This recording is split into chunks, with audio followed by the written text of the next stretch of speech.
Hey everybody, Ethan here with Standing Stone, and we are grouse hunting. It is that time of year. I wanted to take a minute to talk about some of the tips, 6 specifically, of what your dog is going to need to go on their first hunt.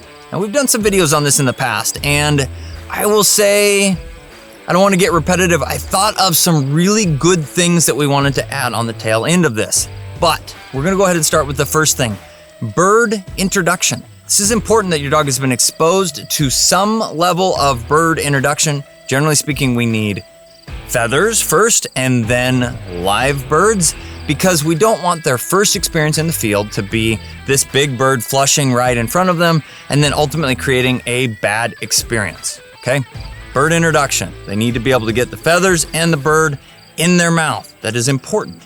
Now, number 2, we need to work into gunfire introduction.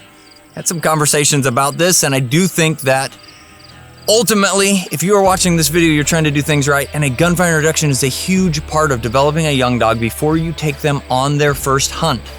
How do you do that? We've got lots of videos on it, but a gradual introduction and building a positive association with the noise and something cool, generally speaking, birds, is going to be key. The third is recall. You need a reliable recall before you take your dog hunting with you.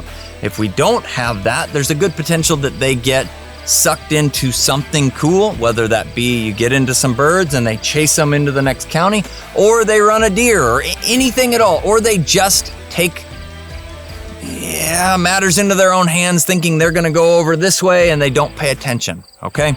Recall is very important. We utilize collar conditioning, and again, we have quite a few videos showing how to not only teach a good understanding of how to come back to you, but then how to take a dog that knows here and apply collar conditioning to that to build a lot of consistency and reliability.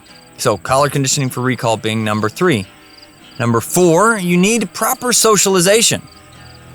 What does that mean? Okay, we've got young dogs and we expose them to as many things as is possible, but take it a step further. If you're going to be going on a hunting trip that's generally speaking going to involve some level of travel, the ability to go to the bathroom on leash. This is extremely overlooked in you get on the road. If you are at home, your dog may have access to a backyard, you let them out, they go to the bathroom, that's simple. But when you get on the road, you don't necessarily have a fenced in area every time you need to stop, so they have to go to the bathroom on leash, and some dogs struggle with that. So part of socialization would be getting used to going to the bathroom on leash, eating on the road, and you may think, again, eating seems like something that would be very straightforward or simple, but if your dog is a picky eater, there are ways that we can work around making sure that they're comfortable and confident eating what you put in front of them.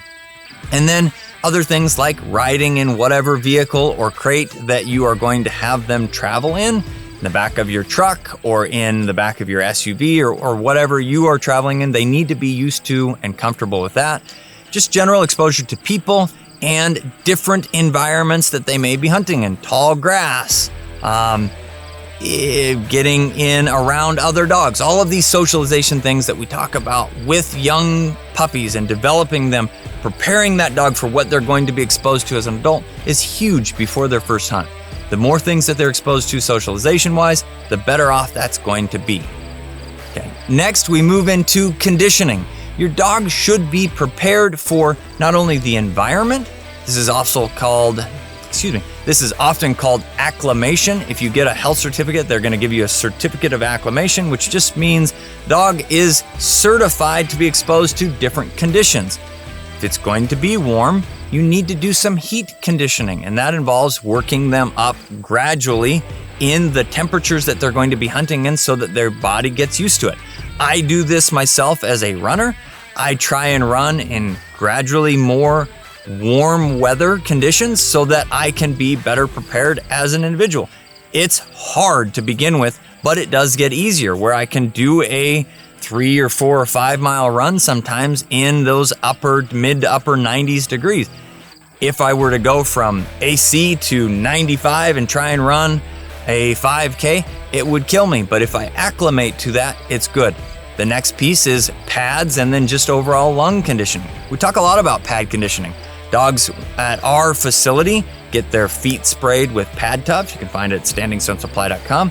And They also do a lot of roading on gravel or sand to be able to toughen their pads. It's like getting a brand new pair of shoes.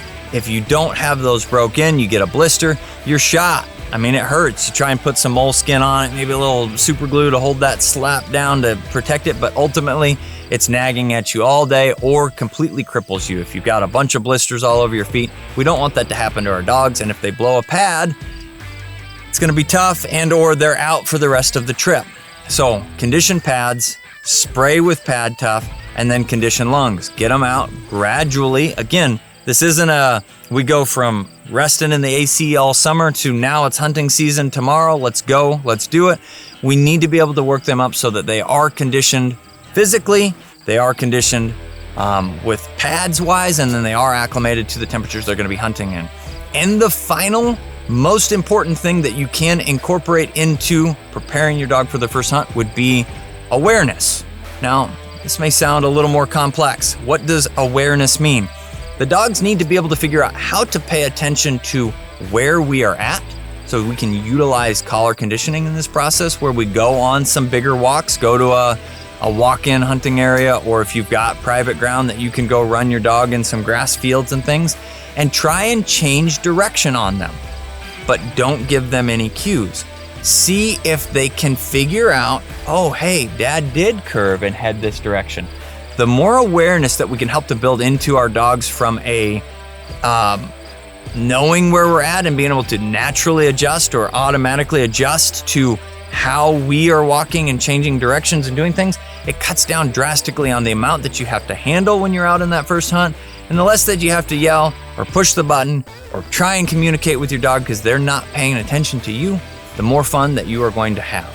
That is all that I've got for the 6 tips to help you prepare your dog for your first hunt. I'm the guy with the pink gun. We'll catch you in the next video.